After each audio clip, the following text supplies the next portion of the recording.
Во екот на најкритичниот период со пандемијата на COVID-19 се појави зрак на надеж. На 18 ноември, американската фирма Pfizer и германскиот партнер BioNTech ги соопштија резултатите од истражувањата. This is a 95% efficacy, and 95% efficacy means that vaccination reduces the risk for infectious disease 20-fold. So this is a highly effective vaccine. И компанијата Модерна речиси истовремено објави успешни резултати од нивната вакцина. Тоа значи дека вакцинацијата против COVID-19 е блиску, иако на почеток за мал број луѓе.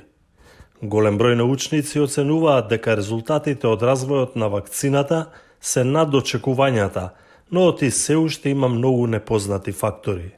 The data are encouraging from what I'm reading, but I'm not reading enough data. For any of these vaccines, how long is immunity going to last? Is it going to be several months? Is it going to be a year? That's important data to look at. Who was not included in the clinical trial population? Typically, pregnant women aren't included. Typically, children under 12 aren't included. And typically, the very elderly are not included.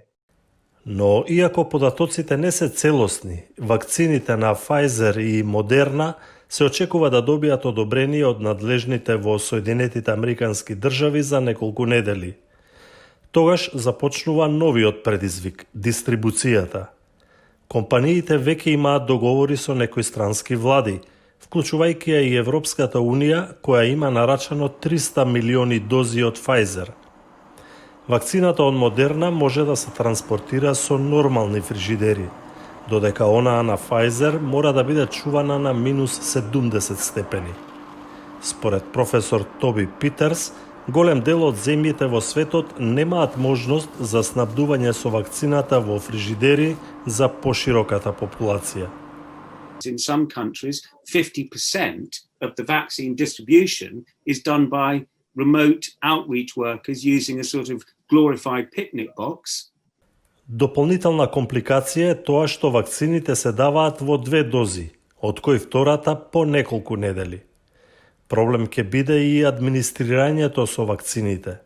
Германија планира да формира привремени центри за вакцинација со големи капацитети и централен систем за регистрација.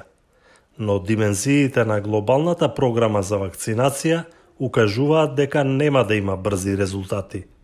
Според Светската здравствена организација, идната година ќе биде само почеток.